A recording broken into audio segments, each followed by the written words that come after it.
इनायत फरमाया। और बड़े अफसोस की बात है कि बड़ी धूमधाम से हुकूमत की तरफ से इस बात को रखा गया, मगर 30 से ज़्यादा एमपी यहाँ पर मौजूद नहीं है।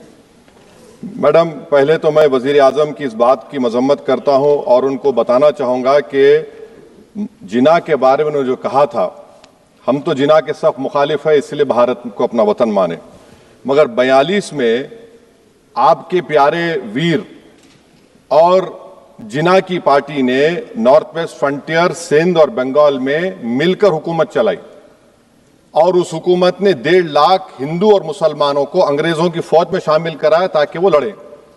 तो किसी शायर ने अच्छा कहा था वजीर आजम के बारे में कि फरेब देकर जमाने को पारसा ना बनिए, इन्हें कहो कि वो बंदा बने खुदा ना बने, अमीर शहर यही चाहता या हजरत कि हमारी चीख गले में रहे सदा ना बने। दूसरी बात मैडम, हमारे वजीर दिफा जनाब राजनाथ सिंह साहब ने बड़ा ही अजीब व गरीब और तकलीफ दे बात कही उम्मुल मोमिनीन के बारे में और उम्मुल किताब के बारे में। उम्मुल मोमिनीन उनको कहते हैं जो हमारे प्रॉफिट मोहम्मद सल्लल्लाहु अलैहि वसल्लम की वाइफ हैं, वो हम तमाम मुसलमानों की माँ, हम उनको तस्वुर करते हैं, मगर हम उनकी इबादत नहीं करते, हम अपनी माँ की इबादत नहीं करते। उम्मुल किताब कुरान है, हम कुरान की इबादत नहीं करते, कुरान अल्लाह का भिजावा कलाम है। तो उसके बारे में शायर ने अच्छा कहा कि खबर नहीं जिन्हें अपने दीन व मजहब की, हमें वो दीन का मतलब सिखाने निकले हैं। अहम बात यह है कि मैडम, हमारे मुल्क का आइन का इस लफ्ज से आगाज होता है वी द पीपल। इसका आगाज भारत माता के नाम से नहीं होता है।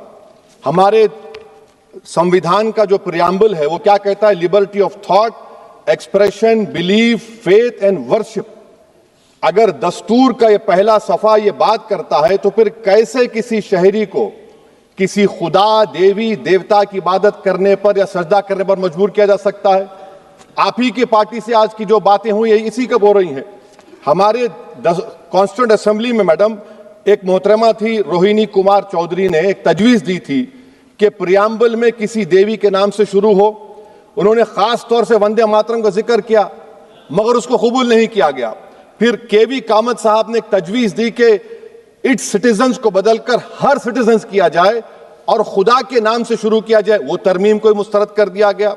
हमारे संविधान का उसूल यह है कि भारत क्या है, उसकी अवाम है, अवामी कानून की मुसन्निफ है, अवाम की मर्जी से सबसे बालातर है, अवामी हाकिम है। मुल्क किसी खुदा, देवी, देवता, मजहबी इलामत के नाम से नहीं चलता, ना मुल्क किसी एक मजहब की मिल्कियत है। इसीलिए बाबा साहब अम्बेडकर ने क्या कहा था? उन्होंने मदर इंडिया के नजरिए को मुस्तरद किया। बाबा साहब ने एक नई इस्तिलाह वजह कर दी और कहा कि भैक्षित भारत, ये बाबा साहब अम्बेडकर ने कहा। अब मैडम, अगर मजहबी आजादी इस आइन का बुनियादी उसूल है तो सवाल यह पैदा होता है कि उस वक्त हमारे जो कॉन्स्टिट्यूंट असेंबली के प्रेसिडेंट थे जनाब राजेंद्र प्रसाद साहब ने किस बुनियाद पर वंदे मातरम को कौमी तराना करार दिया? ना तो कोई सेक्युलर रेजोल्यूशन है इसके बारे में। मैडम, मैं आपको बताना चाहूंगा कि जुडिशरी क्या कहती है। बीजू इमैनुअल केस है 1986 का, जिसमें जिहोवा विटनेस ने कहा कि मैं नेशनल एंथम के वक्त खड़े रहूंगी, पढ़ूंगी नहीं। सुप्रीम कोर्ट ने कहा कि उसने कोई गुनाह नहीं किया। वहीं एक 2017 का केस है अश्विनी उपाध्याय का केस सुप्रीम कोर्ट का, उन्हें कहा गाइडलाइंस दिए जाएं वंदे मातरम पर, सुप्रीम कोर्ट ने नहीं कह दिया। फिर आप आ जाइए madam, prevention of insult act national 1971, इसमें नेशनल सॉन्ग नहीं है, सिर्फ नेशनल एम्बलम और आपका नेशनल एंथम है। फिर आप आ जाइए 40th अमेंडमेंट आर्टिकल 51A 76 में पास हुआ, उसमें भी इसका कोई जिक्र नहीं है। मैडम, मैं आपके सामने बताना चाहूंगा कि हमारा भारत एक इसका मजमुआ क्या है। इसमें हिंदू है, मुसलमान है, सिख है, ईसाई है, जैन है, एथिस्ट है, मेहनत कश है, किसान, गरीब, मजलूम और दलित है। मगर अगर जो तकारीर आज हमने यहां पर सुनी और बाहर जो सुनते हैं, अगर भारत को देवी कहने, उसके आगे सजदा करने, तो दरअसल कौम परस्ती को, वतन से मोहब्बत को मजहब में तब्दील कर रहे। और फिर यहां पर बोल रहे कि अगर भारत में रहना है तो वंदे मातरम गाना पड़ेगा। भाई, ये तो संविधान के खिलाफ है, सुप्रीम कोर्ट के जजमेंट के खिलाफ है। अगर वंदे मातरम मैडम कौमियत का मियार है तो फिर सवाल यह है कि हजरत मोहानी की कौमियत क्या थी जिसने इनकलाब जिंदाबाद का नारा दिया? अगर यूसुफ मेहरली ने quit India, Simon go back का नारा दिया तो उसकी कौमियत क्या थी? अगर हैदराबाद से मौलवी अलाउद्दीन जो मक्का मस्जिद का पहला मुजरिम है काला पानी में, और तुरेबाज खान जो मारकर लाश को लटका दिया गया था हैदराबाद में 8 दिन तक, उसकी कौमियत क्या थी? अगर इनायतुल्लाह काफी जो जिहाद का फतवा अंग्रेजों के खिलाफ मुरादाबाद में, जब उनको 2 दिन में फांसी की सजा दी गई और जब फांसी की सजा के वो जा रहे हैं तो इनायतुल्लाह मौलाना काफी की जबान पर क्या था? वो रसूलुल्लाह हमारे प्रॉफिट की नात पढ़ रहे थे। क्या पढ़ रहे थे? कोई गुल बाकी रहेगा ना चमन रह जाएगा, पर रसूलुल्लाह का दीन हसन रह जाएगा। तो उनकी कौमियत क्या थी? माल्टा की जेल में महमूदुल हसन, हुसैन अहमद मदनी 6 महीने माल्टा की जेल की ग्राउंड में पड़े रहे, उनकी कौमियत क्या थी? अल्लामा फजल खैराबादी का वो सेल काला पानी का पुकार कर से पूछ रहा है, जो वहीं पर मर गए, खबर वहां पर है, बताओ मेरी कौमियत क्या थी? मैडम, मैं एक मुसलमान हूं, मैं इस्लाम को मानने वाला बावकार इंसान हूं और मेरे मजहब की बुनियादी तालीम तौहीद है, ला इलाहा इल्लल्लाह, नहीं है कोई खुदा सिवा अल्लाह के। और कुरान में अल्लाह क्या बोल रहा? इय्याका नाबुदु इय्याका नस्तईन, तुम मेरी इबादत करो, मुझे मानो। मुझे कहां से मिल रहा? आर्टिकल 25 से मिल रहा है। मुझे कहां से मिल रहा है? Liberty of thought, expression, belief, faith and worship से मिल रहा है। तो इसको जोड़ना ये बहुत ही खतरनाक होगा। और हमारे प्रॉफेट मोहम्मद सल्लल्लाहु अलैहि वसल्लम जब मदीने को गए तो उन्होंने उस वतन के लिए दुआ की, कहा कि अल्लाह मदीने की मोहब्बत हमारे दिलों में और इजाफा कर दे, मक्के से ज्यादा कर दे। तो ये इस्लाम, मुसलमान होना, हमारे ईमान में मुल्क की मोहब्बत बीच में नहीं आती और मुल्क से मोहब्बत है और रहेगी हमेशा, क्योंकि ये अजीम कुर्बानियां यहां पर शामिल है जिन्होंने जंग आजादी में हिस्सा नहीं लिया। आज अगर वो वतन की मोहब्बत का दर्ज देंगे तो बड़ा गलत होगा। मैडम, मैं आपके सामने एक चीज पढ़ूंगा। 1937 रविंद्रनाथ टैगोर ने लेटर लिखा सुभाष चंद्र बोस को, मैं सिर्फ किसी ने नहीं पढ़ा ये। क्या कहा टैगोर साहब ने? But parliament is a place of union for all religious groups and there the song can not be appropriate. When Bengali Muslims show sign of stubborn fanaticism, we regard it intolerable. When we too copy them and make unreasonable demands, it will be self-defeating. ये मैं इसको ले करूंगा madam, आप देख लीजिए। फिर दूसरी तरफ मैडम आप आ जाइए, मैं यहाँ पर बैठकर, हाँ, जितने तकारीर यहाँ पर हुए सब जनगण मन पर तनकीद किए। तो मैडम मुझे ये कहना पड़ेगा कि जनगण मन पर आप लोग इतनी तकलीफ क्यों उठा रहे हैं? आखिर इतनी तकलीफ क्यों है? तो मैं जब जाकर देखा तो मुझे 28 दिसंबर का ऑर्गेनाइजर मैगजीन का आर्टिकल मिला, जिसमें ऑर्गेनाइजर लिखता है कि what is the moral sanction behind government choice of Jana Gana Mana except that it can be made an item of entertainment at the sumptuous parties thrown by government officials. आप बताइए, इसका बोलेंगे आप? और फिर उसके काइंड कैसा करते हैं? It will mean we can not love our motherhood. Madam please, it will mean that Vande Mataram is buried alive with the word Jan Mana on the tombstone, for the tomb will also be of Jan Gan Mana of the will of the people. इस पर आप क्या बोलेंगे? Madam, मैं आपको ये बताना चाह रहा हूं कि वतन की मोहब्बत हमारे लिए बहुत अहम है, मगर ये बताइए हमको कि अभी मैडम यहाँ पर आनंद मठ के बारे में बहुत कुछ कहा गया। मैं सिर्फ 2 मिसालें आपको देता हूं। आनंद मठ के पेज नंबर 70 और 80 को पढ़ लीजिए। इसके बाद सनातन जहां मुसलमानों के घर पाते थे, इन्हें आग लगा देते थे। आप पेज नंबर 98 पढ़िए, हमें सिर्फ इन मुसलमानों को जड़ से खत्म करना है क्योंकि खुदा के दुश्मन बन चुके हैं। फिर आप पेज नंबर 115-16 दीजिए। फिर मुख्तलिफ इलाकों में मुसलमानों को सजा देने के लिए भेजे जाते, जहां मुसलमान आबादी नजर आती जला दिया जाता। फिर आप देख लीजिए मैडम, सफे नंबर 120 पेज 120, बनकिम लिखते हैं कि सनातियों को मालूम नहीं था कि अंग्रेज हिंदुस्तान को निजात दिलाने वाले हैं। ये आप क्यों कर रहे हैं? अब आप मैडम, मैं आपको पेपर्स दे कर दूंगा। मैडम, भारत में हमारी आजादी इसलिए आई और बरकरार रही कि हमने मुल्क और मजहब को एक चीज नहीं बनाया। हमने ऐलान किया कि हमारी मुल्क मुख्तलिफ तबकात मज़ाहिब पर मुश्तमिल है। हमारे मुश्तरका तकदीर हमारी कौमियत का सरचश्मा है। यह खास जबान, सखावत, मजहब नहीं है।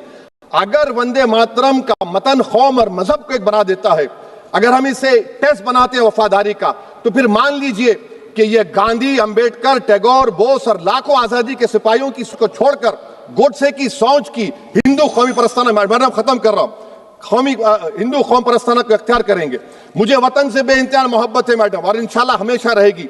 मगर बावजूद इसके कि मेरी मस्जिद, मेरी इबादत गाह, मेरे कपड़े, मेरे कारोबार पर हमले होते, मगर मैं फिर भी कहता हूं कि वतन मेरा, हर वतन को हम छोड़कर नहीं जाएंगे। मगर हुब्बुल वतनी का क्या मुतालबा है?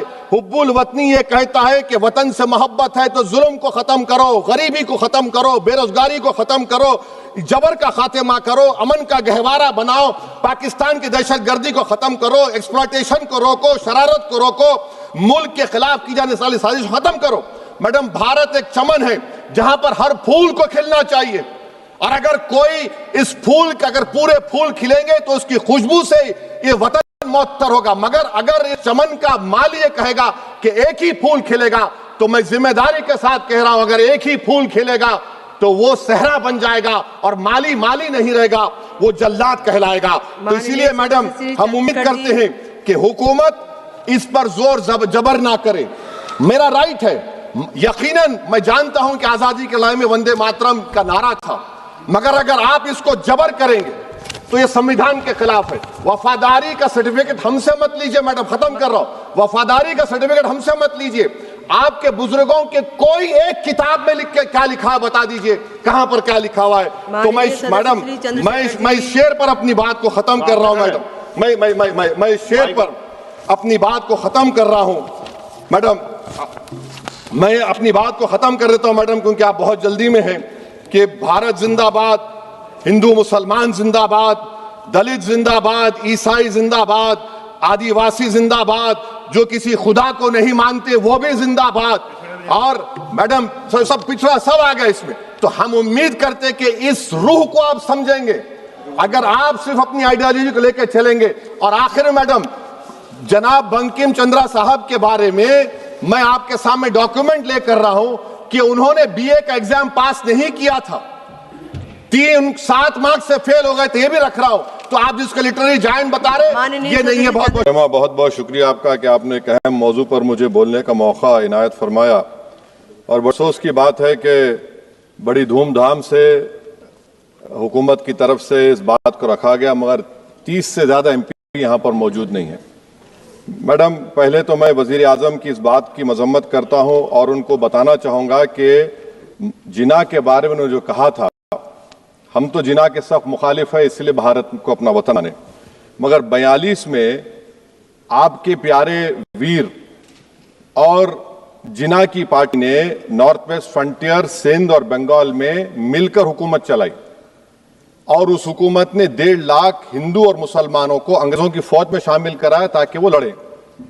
तो किसी शायर ने अच्छा कहा था वजीर आजम के बारे में कि फरेब देकर जमाने को पारसा ना बनिए, इन्हें कहो कि वो बंदा बने खुदा ना बने, अमीर शहर यही चाहता या हजरत कि हमारी चीख गले में रहे सदा ना बने। दूसरी बात मैडम, हमारे वजीर दिफा जनाब राजनाथ सिंह साहब ने बड़ा ही अजीब व गरीब और तकलीफ दे बात कही उम्मुल मोमिनीन के बारे में और उम्मुल किताब के बारे में। उम्मुल मोमिनीन उनको कहते हैं जो हमारे प्रॉफिट मोहम्मद सल्लल्लाहु अलैहि वसल्लम की वाइफ हैं, वो हम तमाम मुसलमानों की माँ, हम उनको तस्वुर करते हैं, मगर हम उनकी बात नहीं करते, हम अपनी माँ की इबादत नहीं करते। उम्मुल किताब कुरान है, हम कुरान की इबादत नहीं करते, कुरान अल्लाह का भिजा हुआ कलाम है। तो उसके बारे में भी शायर ने अच्छा कहा कि खबर नहीं जिन्हें अपने दीन व मजहब की, हमें वो दीन का मतलब सिखाने निकले हैं। अहम बात यह कि मैडम, हमारे मुल्क का आइन का इस लफ्ज से आगाज होता है वी द पीपल, इसका आगाज भारत माता के नाम से नहीं होता है। हमारे संविधान का जो प्रियम्बल है वो क्या कहता है, liberty of thought, expression, belief, faith and worship. अगर दस्तूर का ये पहला सफा ये बात करता है तो फिर कैसे किसी शहरी को किसी खुदा, देवी, देवता की इबादत करने पर या सजदा करने पर मजबूर किया जा सकता है? आप ही की पार्टी से आज की जो बातें हुई है इसी हो रही हैं। हमारे कॉन्स्टिट्यूंट असेंबली में मैडम एक मोहतरमा थी रोहिणी कुमार चौधरी ने एक तजवीज दी थी कि प्रियम्बल में किसी देवी के नाम से शुरू हो। उन्होंने खास तौर से वंदे मातरम का जिक्र किया, मगर उसको कबूल नहीं किया गया। फिर केवी कामत साहब ने एक तजवीज दी कि इट्स सिटीजन्स को बदलकर हर सिटीजन्स किया जाए और खुदा के नाम से शुरू किया जाए, वो तरमीम को मुस्तरद कर दिया गया। हमारे संविधान का उसूल यह है कि भारत क्या है, उसकी अवाम है, अवामी कानून की मुसन्निफ है, अवाम मर्जी से सबसे बालातर है, अवामी हाकिम है। मुल्क किसी खुदा, देवी, देवता, मजहबी इलामत के नाम से नहीं चलता, ना मुल्क किसी एक मजहब की मिल्कियत है। इसीलिए बाबा साहब अंबेडकर ने क्या कहा था, उन्होंने मदर इंडिया के नजरिए को मुस्तरद किया। बाबा साहब ने एक नई इस्तिलाह वजह कर दी और कहा कि भैक्षित भारत, यह बाबा साहब अंबेडकर ने कहा। अब मैडम, अगर मजहबी आजादी इस आइन का बुनियादी उसूल है तो सवाल यह पैदा होता है कि उस वक्त हमारे जो कॉन्स्टिट्यूंट असेंबली के प्रेसिडेंट थे जनाब राजेंद्र प्रसाद साहब ने किस बुनियाद पर वंदे मातरम को कौमी तराना करार दिया? ना तो कोई सेक्यूलर रेजोल्यूशन है इसके बारे में। मैडम, मैं आपको बताना चाहूंगा कि जुडिशरी क्या कहती है। बीजू इमैनुअल केस है 1986 का, जिसमें जिहोवा विटनेस ने कहा कि मैं नेशनल एंथम के वक्त खड़े रहूंगी, पढ़ूंगी नहीं। सुप्रीम कोर्ट ने कहा कि उसने कोई गुनाह नहीं किया। वहीं एक 2017 का केस है अश्विनी उपाध्याय का केस सुप्रीम कोर्ट का, उन्होंने कहा गाइडलाइंस दिए जाएं वंदे मातरम पर, सुप्रीम कोर्ट ने नहीं कह दिया। फिर आप आ जाइए madam, prevention of insult act 1971, इसमें नेशनल सॉन्ग नहीं है, सिर्फ नेशनल एम्बलम और आपका नेशनल एंथम है। फिर आप आ जाइए 40th अमेंडमेंट आर्टिकल 51A 76 में पास हुआ, उसमें भी इसका कोई जिक्र नहीं है। मैडम, मैं आपके सामने बताना चाहूंगा कि हमारा भारत एक इसका मजमुआ क्या है। इसमें हिंदू है, मुसलमान है, सिख है, ईसाई है, जैन है, एथिस्ट है, मेहनतकश है, किसान, गरीब, मजलूम और दलित है। मगर अगर जो तकारीर आज हमने यहां पर सुनी और बाहर जो सुनते हैं, अगर भारत को देवी कहने और उसके आगे सजदा करने, तो दरअसल कौम परस्ती को, वतन से मोहब्बत को मजहब में तब्दील कर रहे, और फिर यहां पर बोल रहे कि अगर भारत में रहना है तो वंदे मातरम गाना पड़ेगा। भाई, ये तो संविधान के खिलाफ है, सुप्रीम कोर्ट के जजमेंट के खिलाफ है। अगर वंदे मातरम मैडम कौमियत का मियार है, तो फिर सवाल यह है कि हजरत मोहानी की कौमियत क्या थी जिसने इनकलाब जिंदाबाद का नारा दिया? अगर यूसुफ मेहरली ने quit India Simon go back का नारा दिया, तो उसकी कौमियत क्या थी? अगर हैदराबाद से मौलवी अलाउद्दीन, जो मक्का मस्जिद का पहला मुजरिम है काला पानी में, और तूरेबाज खान जो मारकर लाश को लटका दिया गया था हैदराबाद में 8 दिन तक, उसकी कौमियत क्या थी? अगर इनायतुल्लाह काफी जो जिहाद का फतवा अंग्रेजों के खिलाफ दिया मुरादाबाद में, जब उनको 2 दिन में फांसी की सजा दी गई, और जब फांसी की सजा के ऊपर जा रहे हैं तो इनायतुल्लाह मौलाना काफी की जबान पर क्या था? वो रसूलुल्लाह हमारे प्रॉफिट की नात पढ़ रहे थे। क्या पढ़ रहे थे? कोई गुल बाकी रहेगा ना चमन रह जाएगा, पर रसूलुल्लाह का दीन हसन रह जाएगा। तो उनकी कौमियत क्या थी? माल्टा की जेल में महमूदुल हसन, हुसैन अहमद मदनी 6 महीने माल्टा की जेल की ग्राउंड में पड़े रहे, उनकी कौमियत क्या थी? अल्लामा फजल खैराबादी का वो सेल काला पानी का पुकार कर इनसे पूछ रहा है, जो वहीं पर मर गए, खबर वहां पर है, बताओ मेरी कौमियत क्या थी? मैडम, मैं एक मुसलमान हूं, मैं इस्लाम को मानने वाला बावकार इंसान हूं, और मेरे मजहब की बुनियादी तालीम तौहीद है, ला इलाहा इल्लल्लाह, नहीं है कोई खुदा सिवा अल्लाह के। और कुरान में अल्लाह क्या बोल रहा? इय्याका नाबुदु इय्याका नस्तईन, तुम मेरी इबादत करो, मुझे मानो। मुझे कहां से मिल रहा? आर्टिकल 25 से मिल रहा है। मुझे कहां से मिल रहा है? Liberty of thought, expression, belief, faith and worship से मिल रहा है। तो इसको जोड़ना ये बहुत ही खतरनाक होगा। और हमारे प्रॉफिट मोहम्मद सल्लल्लाहु अलैहि वसल्लम जब मदीने को गए, तो उन्होंने उस वतन के लिए दुआ की, कहा कि अल्लाह मदीने की मोहब्बत हमारे दिलों में और इजाफा कर दे, मक्के से ज्यादा कर दे। तो ये इस्लाम, मुसलमान होना, हमारे ईमान में मुल्क की मोहब्बत बीच में नहीं आती, और मुल्क से मोहब्बत है और रहेगी हमेशा, क्योंकि ये अजीम कुर्बानियां यहां पर शामिल है। जिन्होंने जंग आजादी में हिस्सा नहीं लिया, आज अगर वो वतन की मोहब्बत का दर्ज देंगे तो बड़ा गलत होगा। मैडम, मैं आपके सामने एक चीज पढ़ूंगा। 1937 रविंद्रनाथ टैगोर ने लेटर लिखा सुभाष चंद्र बोस को, मैं सिर्फ किसी ने नहीं पढ़ा ये। क्या कहा टैगोर साहब ने? But parliament is a place of union for all religious groups and there the song cannot be appropriate. When Bengali Muslims show sign of stubborn fanatism, we regard it intolerable. When we too copy them and make unreasonable demands, it will leave self-defeat. ये मैं इसको ले करूंगा madam, आप देख लीजिए। फिर दूसरी तरफ मैडम आप आ जाइए, मैं यहाँ पर बैठकर, हाँ, जितने तकारीर यहाँ पर हुए सब जनगण मन पर तनकीद किए। तो मैडम मुझे ये कहना पड़ेगा कि जनगण मन पर आप लोग इतनी तकलीफ क्यों उठा रहे हैं? आखिर इतनी तकलीफ क्यों है? तो मैं जब जाकर देखा तो मुझे 28 दिसंबर का ऑर्गेनाइजर मैगजीन का आर्टिकल मिला, जिसमें ऑर्गेनाइजर लिखता है कि what is the moral sanction behind government choice of Jana Gana Mana, except that it can be made an item of entertainment, sumptuous parties thrown by government officials. आप बताइए इसका बोलेंगे आप? और फिर उसके काइंड कैसा करते हैं? It will mean we can not love our motherhood. Madam, please, madam.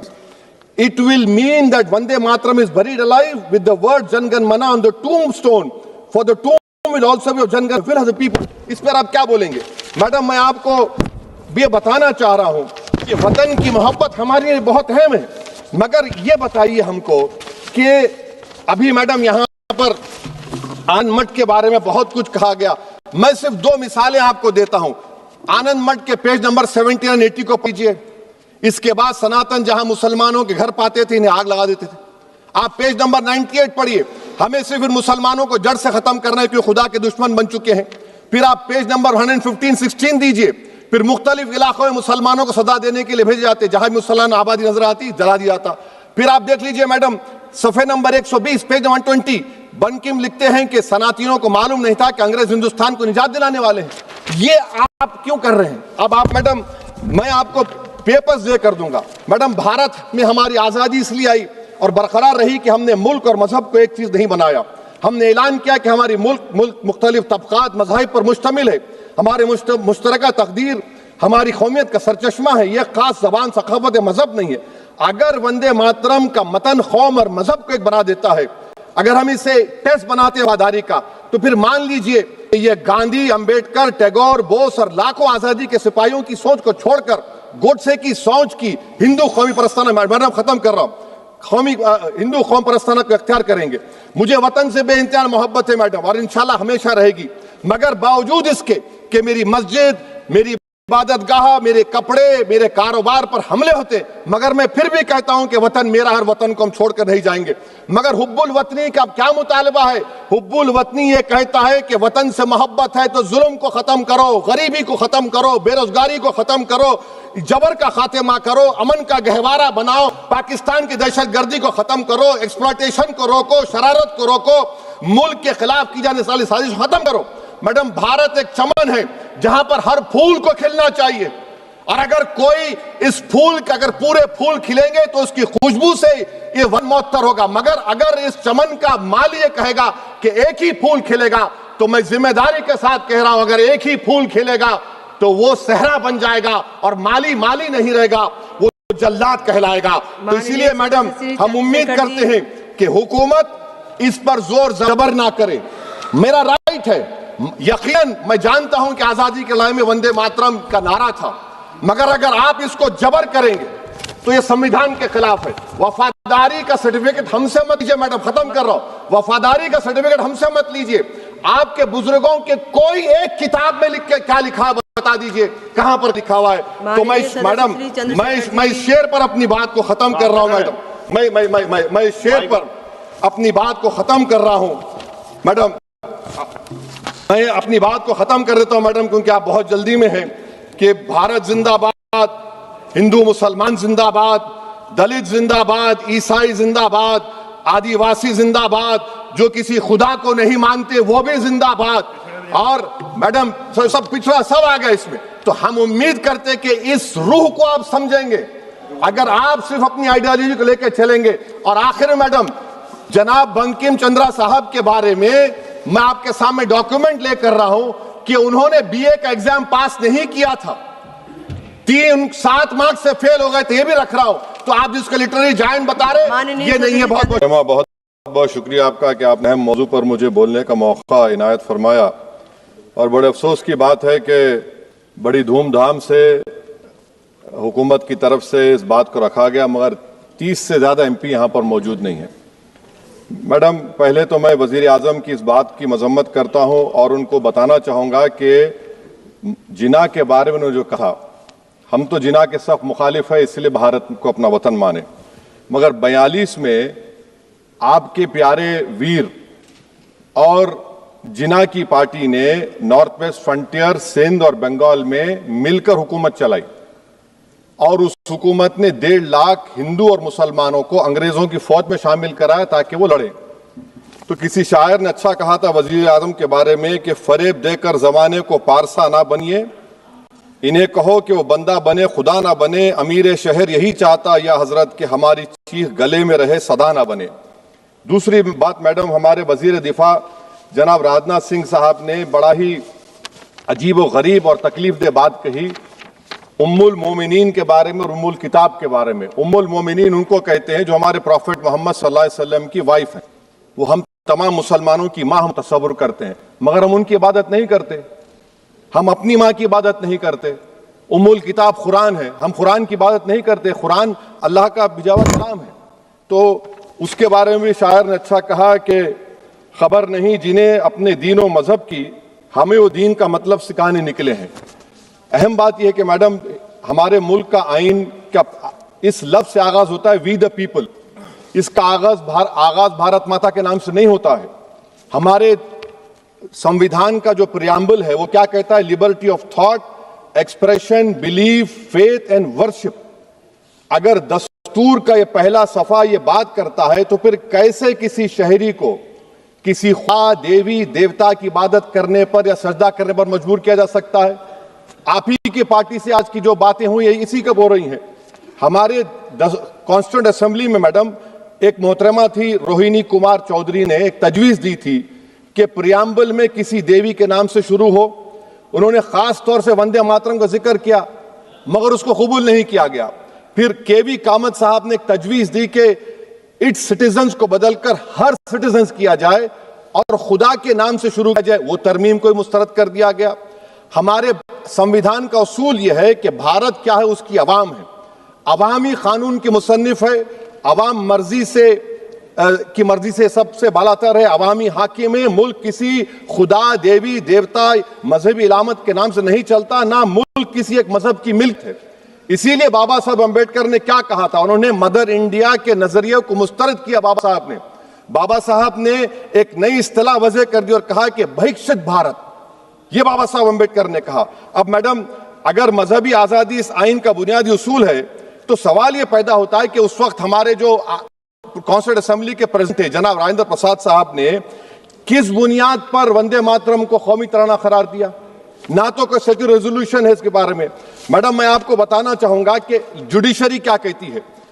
Biju Emmanuel case है 1986 का, जिसमें जिहोवा विटनेस ने कहा कि नेशनल एंथम के वक्त खड़े रहूंगी, पढ़ूंगी नहीं।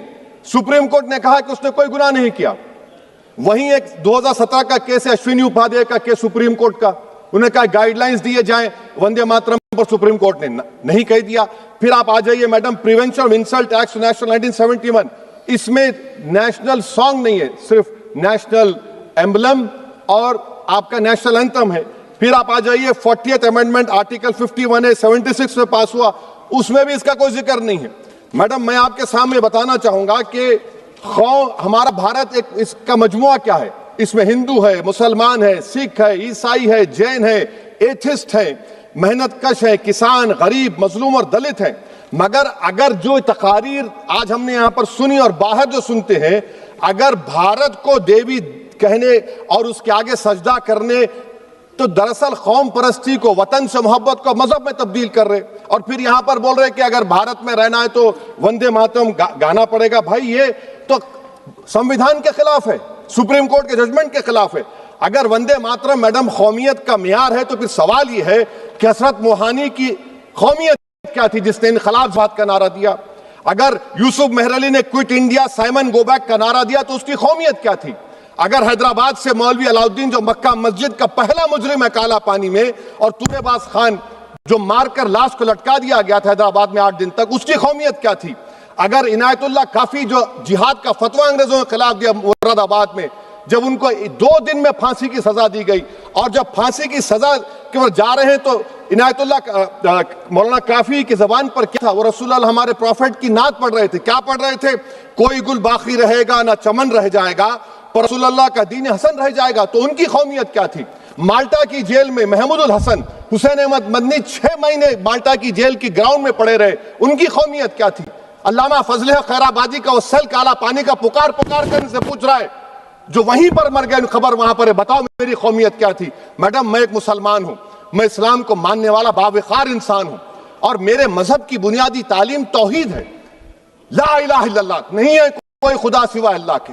और कुरान में अल्लाह क्या बोल रहा? इय्याका नाबुदु इय्याका नस्तईन, तुम मेरी इबादत करो, मुझे मानो। मुझे कहां से मिल रहा? आर्टिकल 25 से मिल रहा है। मुझे कहां से मिल रहा है? Liberty of thought, expression, belief, faith and worship से मिल रहा है। तो इसको जोड़ना ये बहुत ही खतरनाक होगा। और हमारे प्रॉफेट मोहम्मद सल्लल्लाहु अलैहि वसल्लम जब मदीने को गए तो उन्होंने उस वतन के लिए दुआ की, कहा कि अल्लाह मदीने की मोहब्बत हर दिलों में और इजाफा कर दे, मक्के से ज्यादा कर दे। तो ये इस्लाम मुसलमान होना, हमारे ईमान में मुल्क की मोहब्बत बीच में नहीं आती और मुल्क से मोहब्बत है और रहेगी हमेशा, क्योंकि ये अजीम कुर्बानियां यहां पर शामिल है जिन्होंने जंग आजादी में हिस्सा नहीं लिया।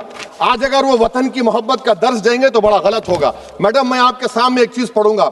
1937 रविंद्रनाथ टैगोर ने लेटर लिखा सुभाष चंद्र बोस को, मैं सिर्फ किसी ने नहीं पढ़ा, ये क्या कहा टैगोर साहब ने? But parliament is a place of union for all religious groups and there the song can not be appropriate. When Bengali Muslims show sign of stubborn fanaticism, we regard the intolerant. When we too copy them and make unreasonable demands, it will be self-defeating. ये मैं इसको ले करूंगा madam, आप देख लीजिए. फिर दूसरी तरफ मैडम आप आ जाइए, मैं यहाँ पर बैठकर, हाँ, जितने तकारीर यहाँ पर हुए सब जनगण मन पर तनकीद किए. तो मैडम मुझे ये कहना पड़ेगा कि जनगण मन पर आप लोग इतनी तकलीफ क्यों उठा रहे हैं? आखिर इतनी तकलीफ क्यों है? तो मैं जब देखा तो मुझे 28 दिसंबर का ऑर्गेनाइजर मैगजीन का आर्टिकल मिला, जिसमें ऑर्गेनाइजर लिखता है कि what is the moral sanction behind government choice of Jana Gana Mana except that it can be made an item of entertainment at the sumptuous parties thrown by government officials. आप बताइए, इसका बोलेंगे आप? और फिर उसके काइंड कैसा करते हैं? It will mean we can not love our motherhood. Madam please. It will mean that Vande Mataram is buried alive with the word Jangan Mana on the tombstone. For the tomb will also be of Jangan Mana of the will of the people. इस पर आप क्या बोलेंगे? Madam मैं आपको ये बताना चाह रहा हूं कि वतन की मोहब्बत हमारे लिए बहुत अहम है, मगर ये बताइए हमको कि अभी मैडम यहाँ पर आनंद मठ के बारे में बहुत कुछ कहा गया. मैं सिर्फ 2 मिसालें आपको देता हूं. आनंद मठ के पेज नंबर 70 और 80 को पढ़ लीजिए. इसके बाद सनातन जहां मुसलमानों के घर पाते थे, इन्हें आग लगा देते थे. आप पेज नंबर 98 पढ़िए. हमें सिर्फ इन मुसलमानों को जड़ से खत्म करना है क्योंकि खुदा के दुश्मन बन चुके हैं. फिर आप पेज नंबर 115-16 दीजिए. फिर मुख्तलिफ इलाकों में मुसलमानों को सदा देने के लिए भेजे जाते, जहां मुसलमान आबादी नजर आती जला दिया जाता. फिर आप देख लीजिए मैडम सफे नंबर 120 पेज 120 बंकिम लिखते हैं कि सनातनियों को मालूम नहीं था कि अंग्रेज हिंदुस्तान को निजात दिलाने वाले हैं. ये आप क्यों कर रहे हैं? अब आप मैडम, मैं आपको पेपर्स दे कर दूंगा. मैडम भारत में हमारी आजादी इसलिए आई और बरकरार रही कि हमने मुल्क और मजहब को एक चीज नहीं बनाया. हमने ऐलान किया कि हमारी मुल्क मुख्तलिफ तबकात मज़ाहिब पर मुश्तमिल है. हमारे मुश्तरका तकदीर हमारी कौमियत का सरचश्मा है. यह खास जबान सकाफत मजहब नहीं है. अगर वंदे मातरम का मतन कौम और मजहब को एक बना देता है, अगर हम इसे टेस्ट बनाते हैं वफादारी का, तो फिर मान लीजिए कि ये गांधी, अंबेडकर, टैगोर, बोस और लाखों आजादी के सिपाहियों की सोच को छोड़कर गोडसे की सोच की हिंदू कौमी परस्ताना, मैडम खत्म कर रहा हूं, कौमी हिंदू परस्ताना को अख्तियार करेंगे. मुझे वतन से बेइंतहा मोहब्बत है मैडम, और इंशाल्लाह हमेशा रहेगी. मगर बावजूद इसके कि मेरी मस्जिद, मेरी इबादतगाह, मेरे कपड़े, मेरे कारोबार पर हमले होते, मगर मैं फिर भी कहता हूं कि वतन मेरा, हर वतन को हम छोड़कर नहीं जाएंगे. मगर हुब्बुल वतनी का क्या मुतालबा है? हुब्बुल वतनी ये कहता है कि वतन से मोहब्बत है तो जुल्म को खत्म करो, गरीबी को खत्म करो, बेरोजगारी को खत्म करो, जबर का खात्मा करो, अमन का गहवरा बनाओ, पाकिस्तान की दहशतगर्दी को खत्म करो, एक्सप्लॉयटेशन को रोको, शरारत को रोको, मुल्क के खिलाफ की जाने वाली साजिश खत्म करो. मैडम भारत एक चमन है जहां पर हर फूल को खिलना चाहिए, और अगर कोई इस फूल के अगर पूरे फूल खिलेंगे तो उसकी खुशबू से ये वतन मुअत्तर होगा. मगर अगर इस चमन का माली ये कहेगा कि एक ही फूल खिलेगा, तो मैं जिम्मेदारी के साथ कह रहा हूं, अगर एक ही फूल खिलेगा तो वो सहरा बन जाएगा और माली नहीं रहेगा, वो जल्लाद कहलाएगा. तो इसीलिए मैडम हम उम्मीद करते हैं कि हुकूमत इस पर जोर जबर ना करे. मेरा राइट है, यकीनन मैं जानता हूं कि आजादी के लड़ाई में वंदे मातरम का नारा था, मगर अगर आप इसको जबर करेंगे तो ये संविधान के खिलाफ है. वफादारी का सर्टिफिकेट हमसे मत लीजिए मैडम, खत्म कर रहा हूं. वफादारी का सर्टिफिकेट हमसे मत लीजिए. आपके बुजुर्गों के कोई एक किताब में लिख के क्या लिखा है बता दीजिए, कहां पर क्या लिखा हुआ है. तो मैं मैडम मैं इस शेर पर अपनी बात को खत्म कर रहा हूं मैडम.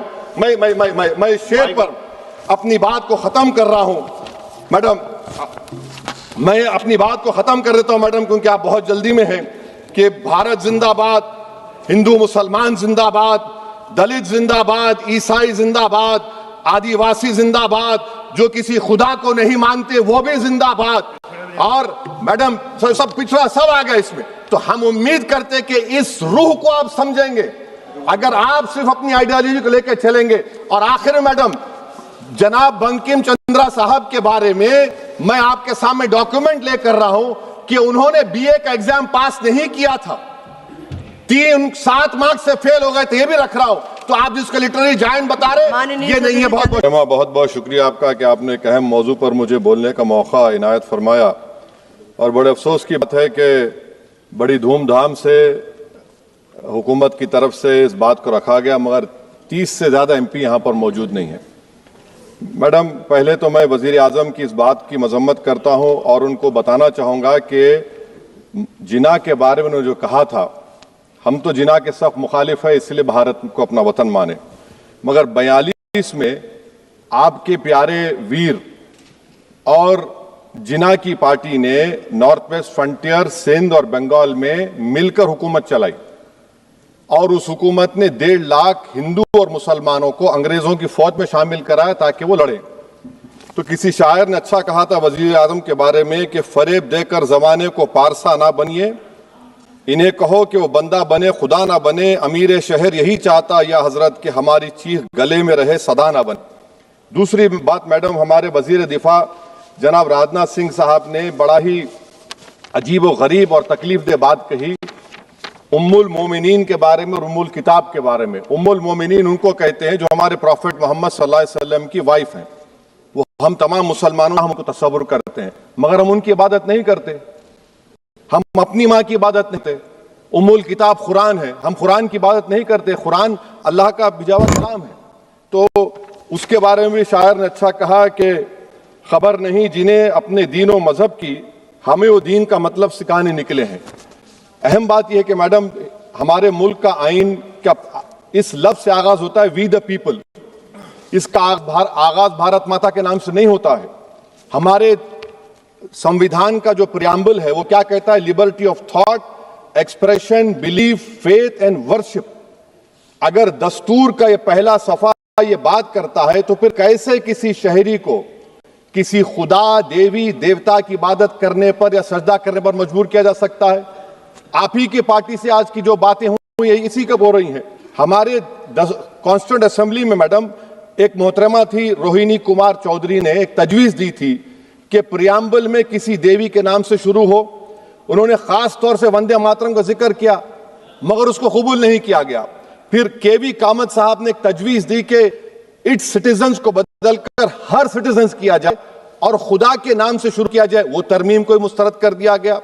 हमारे संविधान का उसूल यह है कि भारत क्या है, उसकी अवाम है, अवामी कानून की मुसन्निफ है, अवाम की मर्जी से सबसे बालातर है, अवामी हाकिम में मुल्क किसी खुदा, देवी, देवता, मजहबी इलामत के नाम से नहीं चलता, ना मुल्क किसी एक मजहब की मिल्कियत है। इसीलिए बाबा साहब अंबेडकर ने क्या कहा था, उन्होंने मदर इंडिया के नजरिए को मुस्तरद किया। बाबा साहब ने एक नई इस्तिलाह वजह कर दी और कहा कि भैक्षित भारत, ये बाबा साहब अंबेडकर ने कहा। अब मैडम, अगर मजहबी आजादी इस आइन का बुनियादी उसूल है तो सवाल यह पैदा होता है कि उस वक्त हमारे जो कॉन्स्टिट्यूंट असेंबली के प्रेसिडेंट थे जनाब राजेंद्र प्रसाद साहब ने किस बुनियाद पर वंदे मातरम को कौमी तराना करार दिया? ना तो कोई सेक्युलर रेजोल्यूशन है इसके बारे में। मैडम, मैं आपको बताना चाहूंगा कि जुडिशरी क्या कहती है। बीजू इमैनुअल केस है 1986 का, जिसमें जिहोवा विटनेस ने कहा कि मैं नेशनल एंथम के वक्त खड़ाऊंगी, पढ़ूंगी नहीं। सुप्रीम कोर्ट ने कहा कि उसने कोई गुनाह नहीं किया। वहीं एक 2017 का केस है अश्विनी उपाध्याय का केस सुप्रीम कोर्ट का, उन्होंने कहा गाइडलाइंस दिए जाएं वंदे मातरम पर, सुप्रीम कोर्ट ने नहीं कह दिया। फिर आप आ जाइए madam, prevention of insult act national 1971, इसमें नेशनल सॉन्ग नहीं है, सिर्फ नेशनल एम्बलम और आपका नेशनल एंथम है। फिर आप आ जाइए 40th अमेंडमेंट आर्टिकल 51 है 76 में पास हुआ, उसमें भी इसका कोई जिक्र नहीं है। मैडम, मैं यहां में बताना चाहूंगा कि हमारा भारत एक इसका मजमुआ क्या है, इसमें हिंदू है, मुसलमान है, सिख है, ईसाई है, जैन है, एथिस्ट है, मेहनतकश है, किसान, गरीब, मजलूम और दलित है। मगर अगर जो तकारीर आज हमने यहां पर सुनी और बाहर जो सुनते हैं, अगर भारत को देवी कहने और उसके आगे सजदा करने, तो दरअसल कौम परस्ती को, वतन से मोहब्बत को मजहब में तब्दील कर रहे और फिर यहां पर बोल रहे कि अगर भारत में रहना है तो वंदे मातरम गाना पड़ेगा। भाई, ये तो संविधान के खिलाफ है, सुप्रीम कोर्ट के जजमेंट के खिलाफ है। अगर वंदे मातरम मैडम कौमियत का मियार है तो फिर सवाल यह है कि हजरत मोहानी की कौमियत क्या थी जिसने इनकलाब जिंदाबाद का नारा दिया? अगर यूसुफ मेहरली ने quit India Simon go back का नारा दिया तो उसकी कौमियत क्या थी? अगर हैदराबाद से मौलवी अलाउद्दीन जो मक्का मस्जिद का पहला मुजरिम है काला पानी में, और तुरेबाज खान जो मारकर लाश को लटका दिया गया था हैदराबाद में 8 दिन तक, उसकी कौमियत क्या थी? अगर इनायतुल्लाह काफी जो जिहाद का फतवा जो खिलाफ दिया मुरादाबाद में, जब उनको 2 दिन में फांसी की सजा दी गई, और जब फांसी की सजा के ओर जा रहे हैं तो इनायतुल्लाह मौलाना काफी की जबान पर क्या था? वो रसूलुल्लाह हमारे प्रॉफिट की नात पढ़ रहे थे। क्या पढ़ रहे थे? कोई गुल बाकी रहेगा ना चमन रह जाएगा, पर रसूलुल्लाह का दीन हसन रह जाएगा। तो उनकी कौमियत क्या थी? माल्टा की जेल में महमूदुल हसन, हुसैन अहमद मदनी 6 महीने माल्टा की जेल की ग्राउंड में पड़े रहे, उनकी कौमियत क्या थी? अल्लामा फजल खैराबादी का वो सर काला पानी का पुकार पुकार कर इनसे पूछ रहा है, जो वहीं पर मर गए, खबर वहां पर है, बताओ मेरी कौमियत क्या थी? मैडम, मैं एक मुसलमान हूं, मैं इस्लाम को मानने वाला बावकार इंसान हूं, और मेरे मजहब की बुनियादी तालीम तौहीद है, ला इलाहा इल्लल्लाह, नहीं है कोई खुदा सिवा अल्लाह के। और कुरान में अल्लाह क्या बोल रहा? इय्याका नाबुदु इय्याका नस्तईन, तुम मेरी इबादत करो, मुझे मानो। मुझे कहां से मिल रहा? आर्टिकल 25 से मिल रहा है। मुझे कहां से मिल रहा है? Liberty of thought, expression, belief, faith and worship से मिल रहा है। तो इसको जोड़ना यह बहुत ही खतरनाक होगा। और हमारे प्रॉफिट मोहम्मद सल्लल्लाहु अलैहि वसल्लम जब मदीने को गए तो उन्होंने उस वतन के लिए दुआ की, कहा कि अल्लाह मदीने की मोहब्बत हमारे दिलों में और इजाफा कर दे, मक्के से ज्यादा कर दे। तो ये इस्लाम, मुसलमान होना, हमारे ईमान में मुल्क की मोहब्बत बीच में नहीं आती, और मुल्क से मोहब्बत है और रहेगी हमेशा, क्योंकि ये अजीम कुर्बानियां यहां पर शामिल है जिन्होंने जंग आजादी में हिस्सा नहीं लिया। आज अगर वो वतन की मोहब्बत का दर्ज देंगे तो बड़ा गलत होगा। मैडम, मैं आपके सामने एक चीज पढ़ूंगा। 1937 रविंद्रनाथ टैगोर ने लेटर लिखा सुभाष चंद्र बोस को। मैं सिर्फ किसी ने नहीं पढ़ा, ये क्या कहा टैगोर साहब ने? But parliament is a place of union for all religious groups and there the song cannot be appropriate. When Bengali Muslims show sign of stubborn fanatism, we regard as intolerable. When we too copy them and make unreasonable demands, it will be self-defeating. ये मैं इसको ले करूंगा madam, आप देख लीजिए। फिर दूसरी तरफ मैडम आप आ जाइए, मैं यहाँ पर बैठकर, हाँ, जितने तकारीर यहाँ पर हुए सब जनगण मन पर तनकीद किए। तो मैडम मुझे ये कहना पड़ेगा कि जनगण मन पर आप लोग इतनी तकलीफ क्यों उठा रहे हैं? आखिर इतनी तकलीफ क्यों है? तो मैं जब जाकर देखा तो मुझे 28 दिसंबर का ऑर्गेनाइजर मैगजीन का आर्टिकल मिला, जिसमें ऑर्गेनाइजर लिखता है कि what is the moral sanction behind government choice of Jana Gana Mana, except that it can be made an item of entertainment at the sumptuous parties thrown by government officials. आप बताइए, इसका बोलेंगे आप? और फिर उसके काइंड कैसा करते हैं? It will mean we can not love our motherhood. Madam please, it will mean that Vande Mataram is buried alive with the word Jan Gan Mana on the tombstone, for the tomb will also be of Jan Gan Mana of the will of the people. इस पर आप क्या बोलेंगे?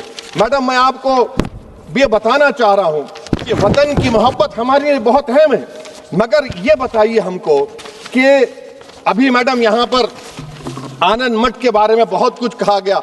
मैं सिर्फ 2 मिसालें आपको देता हूं। आनंद मठ के पेज नंबर 70 और 80 को पढ़ लीजिए। इसके बाद सनातन जहां मुसलमानों के घर पाते थे, इन्हें आग लगा देते थे। आप पेज नंबर 98 पढ़िए। हमें सिर्फ इन मुसलमानों को जड़ से खत्म करना है क्योंकि खुदा के दुश्मन बन चुके हैं। फिर आप पेज नंबर 115-16 दीजिए। फिर मुख्तलिफ इलाकों में मुसलमानों को सदा देने के लिए भेजे जाते, जहां मुसलमान आबादी नजर आती जला दिया जाता। फिर आप देख लीजिए मैडम, सफे नंबर 120 पेज 120, बंकिम लिखते हैं कि सनातियों को मालूम नहीं था कि अंग्रेज हिंदुस्तान को निजात दिलाने वाले हैं। ये आप क्यों कर रहे हैं? अब आप मैडम, मैं आपको पेपर्स दे कर दूंगा। मैडम, भारत में हमारी आजादी इसलिए आई और बरकरार रही कि हमने मुल्क और मजहब को एक चीज नहीं बनाया। हमने ऐलान किया कि हमारी मुल्क मुख्तलिफ तबकात मज़ाहिब पर मुश्तमिल है। हमारे मुश्तरका तकदीर हमारी कौमियत का सरचश्मा है। यह खास जबान, सखावत, मजहब नहीं है। अगर वंदे मातरम का मतन कौम और मजहब को एक बना देता है, अगर हम इसे टेस्ट बनाते हैं वफादारी का, तो फिर मान लीजिए कि यह गांधी, अंबेडकर, टैगोर, बोस और लाखों आजादी के सिपाहियों की सोच को छोड़कर गोडसे की सोच की हिंदू कौमी परस्ताना, मैडम खत्म कर रहा हूं, कौमी हिंदू कौम परस्ताना को इख्तियार करेंगे। मुझे वतन से बेइंतहा मोहब्बत है मैडम, और इंशाल्लाह हमेशा रहेगी। मगर बावजूद इसके कि मेरी मस्जिद, मेरी इबादत गाह, मेरे कपड़े, मेरे कारोबार पर हमले होते, मगर मैं फिर भी कहता हूं कि वतन मेरा, हर वतन को हम छोड़कर नहीं जाएंगे। मगर हुब्बुल वतनी का क्या मुतालबा है? हुब्बुल वतनी ये कहता है कि वतन से मोहब्बत है तो जुल्म को खत्म करो, गरीबी को खत्म करो, बेरोजगारी को खत्म करो, जबर का खात्मा करो, अमन का गहवारा बनाओ, पाकिस्तान की दहशतगर्दी को खत्म करो, एक्सप्लॉयटेशन को रोको, शरारत को रोको, मुल्क के खिलाफ की जाने वाली साजिश खत्म करो। मैडम, भारत एक चमन है जहां पर हर फूल को खिलना चाहिए, और अगर कोई इस फूल का, अगर पूरे फूल खिलेंगे तो उसकी खुशबू से ये वतन मौतर होगा। मगर अगर इस चमन का माली ये कहेगा कि एक ही फूल खिलेगा, तो मैं जिम्मेदारी के साथ कह रहा हूं, अगर एक ही फूल खिलेगा तो वो दूसरा बन जाएगा और माली माली नहीं रहेगा, वो जल्लाद कहलाएगा। तो इसीलिए मैडम हम उम्मीद करते हैं कि हुकूमत इस पर जोर जबर ना करे। मेरा राइट है, यकीनन मैं जानता हूं कि आजादी के लड़ाई में वंदे मातरम का नारा था, मगर अगर आप इसको जबर करेंगे तो ये संविधान के खिलाफ है। वफादारी का सर्टिफिकेट हमसे मत लीजिए मैडम, खत्म कर रहा हूं। वफादारी का सर्टिफिकेट हमसे मत लीजिए। आपके बुजुर्गों के कोई एक किताब में लिख के क्या लिखा है बता दीजिए, कहां पर क्या लिखा हुआ है। तो मैं मैडम मैं इस शेर पर अपनी बात को खत्म कर रहा हूं मैडम, मैं इस शेर पर अपनी बात को खत्म कर रहा हूं मैडम, मैं अपनी बात को खत्म कर देता हूं मैडम, क्योंकि आप बहुत जल्दी में हैं। कि भारत जिंदाबाद, हिंदू मुसलमान जिंदाबाद, दलित जिंदाबाद, ईसाई जिंदाबाद, आदिवासी जिंदाबाद, जो किसी खुदा को नहीं मानते वो भी जिंदाबाद, और मैडम सब पिछड़ा सब आ गया इसमें। तो हम उम्मीद करते कि इस रूह को आप समझेंगे अगर आप सिर्फ अपनी आइडियोलॉजी को लेकर चलेंगे। और आखिर में मैडम, जनाब बंकिम चंद्रा साहब के बारे में मैं आपके सामने डॉक्यूमेंट लेकर रहा हूं कि उन्होंने बीए का एग्जाम पास नहीं किया था, 7 मार्क्स से फेल हो गए थे, ये भी रख रहा हूं। तो आप जिसको लिटरेरी जायंट बता रहे ये नहीं है। बहुत बहुत शुक्रिया आपका कि आपने एक अहम मौजू पर मुझे बोलने का मौका इनायत फरमाया। और बड़े अफसोस की बात है कि बड़ी धूमधाम से हुकूमत की तरफ से इस बात को रखा गया, मगर 30 से ज्यादा एमपी यहां पर मौजूद नहीं है। मैडम, पहले तो मैं वजीर आजम की इस बात की मजम्मत करता हूं और उनको बताना चाहूंगा कि जिना के बारे में उन्होंने जो कहा था, हम तो जिना के सख्त मुखालिफ है, इसलिए भारत को अपना वतन माने, मगर 42 में आपके प्यारे वीर और जिना की पार्टी ने नॉर्थ वेस्ट फ्रंटियर, सिंध और बंगाल में मिलकर हुकूमत चलाई और उस हुकूमत ने 1.5 लाख हिंदू और मुसलमानों को अंग्रेजों की फौज में शामिल कराया ताकि वो लड़े। तो किसी शायर ने अच्छा कहा था वजीर आजम के बारे में कि फरेब देकर जमाने को पारसा ना बनिए, इन्हें कहो कि वो बंदा बने खुदा ना बने, अमीर शहर यही चाहता या हजरत कि हमारी चीख गले में रहे सदा ना बने। दूसरी बात मैडम, हमारे वजीर दिफा जनाब राजनाथ सिंह साहब ने बड़ा ही अजीब व गरीब और तकलीफ दे बात कही उम्मुल मोमिनीन के बारे में और उम्मुल किताब के बारे में। उम्मुल मोमिनीन उनको कहते हैं जो हमारे प्रॉफिट मोहम्मद सल्लल्लाहु अलैहि वसल्लम की वाइफ हैं, वो हम तमाम मुसलमानों की माँ हम उनको तस्वुर करते हैं, मगर हम उनकी इबादत नहीं करते, हम अपनी माँ की इबादत नहीं करते। उम्मुल किताब कुरान है, कुरान की इबादत नहीं करते, कुरान अल्लाह का भिजावा कलाम है। तो उसके बारे में शायर ने अच्छा कहा कि खबर नहीं जिन्हें अपने दीन और मजहब की, हमें वो दीन का मतलब सिखाने निकले हैं। अहम बात यह है कि मैडम, हमारे मुल्क का आइन क्या इस लफ्ज से आगाज होता है, वी द पीपल। इसका आगाज भारत माता के नाम से नहीं होता है। हमारे संविधान का जो प्रियम्बल है वो क्या कहता है, liberty of thought, expression, belief, faith and worship. अगर दस्तूर का ये पहला सा ये बात करता है तो फिर कैसे किसी शहरी को किसी खुदा, देवी, देवता की इबादत करने पर या सजदा करने पर मजबूर किया जा सकता है? आप ही की पार्टी से आज की जो बातें हुई इसी कब हो रही हैं। हमारे कॉन्स्टिट्यूंट असेंबली में मैडम एक मोहतरमा थी रोहिणी कुमार चौधरी ने एक तजवीज दी थी कि प्रियम्बल में किसी देवी के नाम से शुरू हो। उन्होंने खास तौर से वंदे मातरम का जिक्र किया, मगर उसको कबूल नहीं किया गया। फिर केवी कामत साहब ने एक तजवीज दी कि इट्स सिटीजन्स को बदलकर हर सिटीजन्स किया जाए और खुदा के नाम से शुरू किया जाए, वो तरमीम को मुस्तरद कर दिया गया। हमारे संविधान का उसूल यह है कि भारत क्या है, उसकी अवाम है, अवामी कानून की मुसन्निफ है, अवाम मर्जी से सबसे बालातर है, अवामी हाकिम है। मुल्क किसी खुदा, देवी, देवता, मजहबी इलामत के नाम से नहीं चलता, ना मुल्क किसी एक मजहब की मिल्कियत है। इसीलिए बाबा साहब अंबेडकर ने क्या कहा था, उन्होंने मदर इंडिया के नजरिए को मुस्तरद किया। बाबा साहब ने एक नई इस्तिलाह वजह कर दी और कहा कि भिक्षित भारत, यह बाबा साहब अंबेडकर ने कहा। अब मैडम, अगर मजहबी आजादी इनका बुनियादी उसूल है तो सवाल यह पैदा होता है कि उस वक्त हमारे जो कॉन्स्टिट्यूंट असेंबली के प्रेसिडेंट थे जनाब राजेंद्र प्रसाद साहब ने किस बुनियाद पर वंदे मातरम को कौमी तराना करार दिया? ना तो कोई सेक्यूलर रेजोल्यूशन है इसके बारे में। मैडम, मैं आपको बताना चाहूंगा कि जुडिशरी क्या कहती है। जो इमैनुअल केस है 1986 का, जिसमें जिहोवा विटनेस ने कहा कि मैं नेशनल एंथम के वक्त खड़े रहूंगी, पढ़ूंगी नहीं। सुप्रीम कोर्ट ने कहा कि उसने कोई गुनाह नहीं किया। वहीं एक 2017 का केस है अश्विनी उपाध्याय का केस सुप्रीम कोर्ट का, उन्होंने कहा गाइडलाइंस दिए जाएं वंदे मातरम पर, सुप्रीम कोर्ट ने नहीं कह दिया। फिर आप आ जाइए madam, prevention of insult act national 1971, इसमें नेशनल सॉन्ग नहीं है, सिर्फ नेशनल एम्बलम और आप नेशनल एंथम है। फिर आप आ जाइए 40th अमेंडमेंट आर्टिकल 51 है, 76 में पास हुआ, उसमें भी इसका कोई जिक्र नहीं है। मैडम मैं आपके सामने बताना चाहूंगा कि हमारा भारत एक इसका मजमुआ क्या है, इसमें हिंदू है, मुसलमान है, सिख है, ईसाई है, जैन है, एथिस्ट है, मेहनतकश है, किसान, गरीब, मजलूम और दलित है।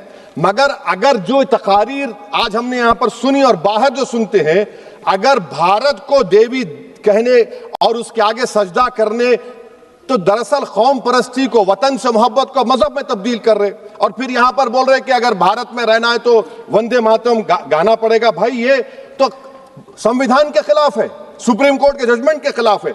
अगर वंदे मातरम मैडम कौमियत का मियार है, तो फिर सवाल यह है कि हजरत मोहानी की कौमियत क्या थी जिसने इनकलाब जिंदाबाद का नारा दिया? अगर यूसुफ मेहर अली ने quit India Simon go back का नारा दिया, तो उसकी कौमियत क्या थी? अगर हैदराबाद से मौलवी अलाउद्दीन जो मक्का मस्जिद का पहला मुजरिम है काला पानी में, और तुरेबाज खान जो मारकर लाश को लटका दिया गया था हैदराबाद में 8 दिन तक, उसकी कौमियत क्या थी? अगर इनायतुल्लाह काफी जो जिहाद का फतवा अंग्रेजों के खिलाफ दिया मुरादाबाद में, जब उनको 2 दिन में फांसी की सजा दी गई, और जब फांसी की सजा के ओर जा रहे हैं तो इनायतुल्लाह मौलाना काफी की जबान पर क्या था? वो रसूलुल्लाह हमारे प्रॉफिट की नात पढ़ रहे थे। क्या पढ़ रहे थे? कोई गुल बाकी रहेगा ना चमन रह जाएगा, पर रसूलुल्लाह का दीन हसन रह जाएगा। तो उनकी कौमियत क्या थी? माल्टा की जेल में महमूदुल हसन, हुसैन अहमद मदनी 6 महीने माल्टा की जेल की ग्राउंड में पड़े रहे, उनकी कौमियत क्या थी? अल्लामा फजले खैराबादी का वो सहल काला पानी का पुकार पुकार कर इनसे पूछ रहा है, जो वहीं पर मर गए, खबर वहां पर है, बताओ मेरी कौमियत क्या थी? मैडम मैं एक मुसलमान हूं, मैं इस्लाम को मानने वाला बावकार इंसान हूं, और मेरे मजहब की बुनियादी तालीम तौहीद है, ला इलाहा इल्लल्लाह, नहीं है कोई खुदा सिवा अल्लाह के। और कुरान में अल्लाह क्या बोल रहा? इय्याका नाबुदु इय्याका नस्तईन, तुम मेरी इबादत करो, मुझे मानो। मुझे कहां से मिल रहा? आर्टिकल 25 से मिल रहा है। मुझे कहां से मिल रहा है? Liberty of thought, expression, belief, faith and worship से मिल रहा है। तो इसको जोड़ना यह बहुत ही खतरनाक होगा। और हमारे प्रॉफेट मोहम्मद सल्लल्लाहु अलैहि वसल्लम जब मदीने को गए, तो उन्होंने उस वतन के लिए दुआ की, कहा कि अल्लाह मदीने की मोहब्बत हमारे दिलों में और इजाफा कर दे, मक्के से ज्यादा कर दे। तो ये इस्लाम, मुसलमान होना, हमारे ईमान में मुल्क की मोहब्बत बीच में नहीं आती, और मुल्क से मोहब्बत है और रहेगी हमेशा, क्योंकि ये अजीम कुर्बानियां यहां पर शामिल है जिन्होंने जंग आजादी में हिस्सा नहीं लिया। आज अगर वो वतन की मोहब्बत का दर्ज देंगे तो बड़ा गलत होगा। मैडम मैं आपके सामने एक चीज पढ़ूंगा। 1937 रविंद्रनाथ टैगोर ने लेटर लिखा सुभाष चंद्र बोस को, मैं सिर्फ किसी ने नहीं पढ़ा ये। क्या कहा टैगोर साहब? But parliament is a place of union for all religious groups and there the song cannot be appropriate. When Bengali Muslims show sign of stubborn fanaticism, we regard it intolerable. When we too copy them and make unreasonable demands, it will be self-defeating. ये मैं इसको ले करूंगा madam, आप देख लीजिए। फिर दूसरी तरफ मैडम आप आ जाइए, मैं यहां पर बैठकर, हाँ जितने तकारीर यहां पर हुए सब जनगण मन पर तनकीद किए। तो मैडम मुझे ये कहना पड़ेगा कि जनगण मन पर आप लोग इतनी तकलीफ क्यों उठा रहे हैं? आखिर इतनी तकलीफ क्यों है? तो मैं जब जाकर देखा तो मुझे 28 दिसंबर का ऑर्गेनाइजर मैगजीन का आर्टिकल मिला, जिसमें ऑर्गेनाइजर लिखता है कि what is the moral sanction behind government choice of Jana Gana Mana, except that it can be made an item of entertainment at the sumptuous parties thrown by government officials. आप बताइए इसका बोलेंगे आप? और फिर उसके काइंड कैसा कर लाइव जनगण मनाना चाह रहा हूं। Subscribe to One India and never miss an update.